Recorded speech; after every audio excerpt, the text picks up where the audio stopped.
ఇప్పుడు మనం కిబో గురించి మాట్లాడుకుందాం.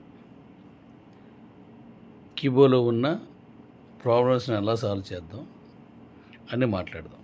కారణం ఏంటంటే డాడీస్, మిమ్మల్ని వదిలి నేనుండను. అలాగే మీరు కూడా నన్ను వదిలి ఉండరు. కోపాలొస్తాయి, ఇవన్నీ మామూలే.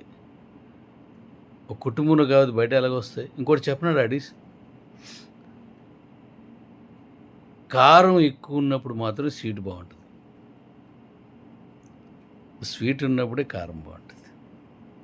అంటే ఒకటే ఎప్పుడు తినలేం.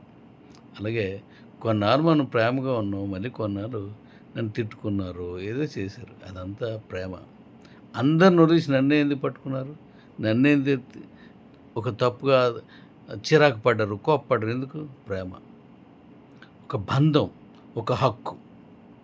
ఆ హక్కుతోటే ఈ కిబోలో ఉన్న సమస్యలన్నింటినీ ఆ బాధ్యతతోటే ఒక్కొక్కటి క్లియర్ చేసుకుంటూ వెళ్ళిపోయి కుమ్మేద్దండి ఈ కాయిన్ని. కుమ్మేద్దాం. అయితే ఈ కిబోలో ఉన్న సమస్యల్ని చెప్పే ముందు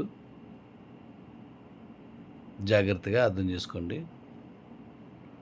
ఇప్పుడు నేను క్రిప్టో మీద deep education, deep analysis, deep interrogation అలా చేసి తీసుకున్నాను. కారణం ఏంటి తెలుసా? అంతకుముందు నాకు కొన్ని విషయాలు తెలియకపోవడం వల్ల నన్ను చాలా హేళనగా చేశారు. నన్ను కొంచెం తక్కువ చేసి మాట్లాడారు. అదే ఎవరైతే అలా మాట్లాడారో వాళ్ళందరికీ హ్యాట్స్ ఆఫ్. కానీ చెప్పనా, ఆ కసితో నేర్చుకున్నాను, ఆ కోపంతో నేర్చుకున్నాను. ఓకే, వాళ్ళే, మీరే నా గురువులు. మీరే నన్ను ఇంత ఈ నాలెడ్జ్ని తీసుకొచ్చిన వాళ్ళు. నా కుటుంబానికి నన్ను ఇంత తెలివైన సబ్జెక్ట్ని తీసుకున్నట్టు చేసిన మీ అందరికీ హ్యాట్స్ ఆఫ్. ఓకే, మళ్ళీ వచ్చేయండి, మనం పని చేసుకుందాం. ఓకే, మన సబ్జెక్ట్లోకి వెళ్ళిపోదాం. ఇప్పుడు కిబోలో ఉన్న సమస్యను నేను నోటీస్ చేస్తాను, అదొకటి వినండి. ఇది మళ్ళీ అన్ని భాషల్లోనూ మీరు యూట్యూబ్లు చేయండి. నేను చెప్పేదాన్ని ప్రతిదాన్ని నోట్ చేసుకుని మరి అవి క్లారిఫికేషన్ ఇవ్వండి. నీ కాయిన్ ఎక్కడికి వెళ్ళాలో అక్కడికి వెళ్తుంది. దాన్ని ఎక్కడ తీసుకెళ్ళడానికి నేను రెడీగా ఉన్నాను. మీ సహకారంతో మనం కలిసి పెట్టుకెళ్దాం. అన్ని భాషల్లో మీరు తయారు చేసి ఆ వీడియోలు పెట్టండి. ఓకే, ఇప్పుడు కిబోలో ఉన్న కొన్ని ప్రాబ్లమ్స్ని మనం మాట్లాడుకుంటూ వెళ్దాం. ఓకే, ఇందులో ఒకే ఫోన్ నెంబర్ మీద చాలా ఉన్నాయి. వాటికి పరిష్కారం కావాలి. మనం యూజర్ నేమ్ పాస్వర్డ్ మన దగ్గర ఉంది, ఫోన్ నెంబర్ లేదు. దీనికి పరిష్కారం కావాలి. అలాగే మన మెర్జ్ చేసుకునే ఆల్రెడీ చేస్తారు, వాళ్ళు వదిలేద్దాం. కొంతమంది క్యాష్ ఇచ్చేశారు అకౌంట్కి. ఆ అకౌంట్కి క్యాష్ ఇచ్చేసిన తర్వాత వాళ్ళు మీరు తీసుకున్నారు. నేను ఇంతకుముందే డబ్బులు ఇస్తున్నప్పుడే ఒక మాట చెప్పాను.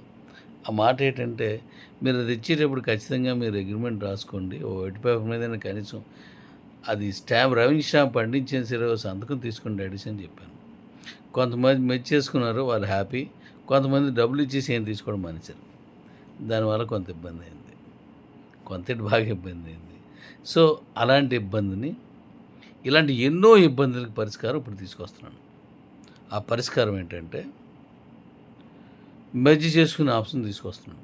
ఆ మెర్జ్ వల్ల, ఈ మెర్జ్కి ముందు మీరు ట్రస్ట్ వాలెట్ పెట్టారు. ఆ వ్యాలెట్లో నుంచి కానీ మీరు వెళ్తే ఖచ్చితంగా, మీరు బిఎంబి పే చేయాలి. ఎన్నిసార్లు అయితే అన్నిసార్లు పే చేయాల్సి ఉంటుంది. మరి నా తాలూకు కుటుంబానికి అంత డబ్బులు ఖర్చు పెట్టించడం నాకు నచ్చలే. అందుకని అలా కాకుండా డైరెక్ట్ క్యూలైఫ్లోకి పంపించడానికి ఏర్పాటు చేశాను. ఎందుకు?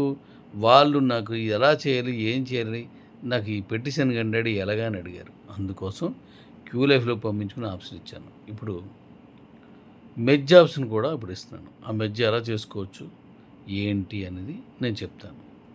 అన్నింటికి ఒక్కొక్క దాన్ని పరిష్కారం చేసుకుంటూ వెళ్ళిపోయి ఒక్కరిది కూడా ఉంచకుండా మొత్తం క్లోజ్ చేసేద్దాం. అన్నీ తీసుకెళ్ళి క్యూ లైఫ్ నుంచి పట్టుకెళ్ళిపోదాం. అక్కడ బీ సీట్ అంతటి క్యాష్ అయిపోయేలా చేద్దాం. ఈ బీ సీట్ అందరికీ క్యాష్ అయిపోయేలా చేద్దాం. ఓకేనా?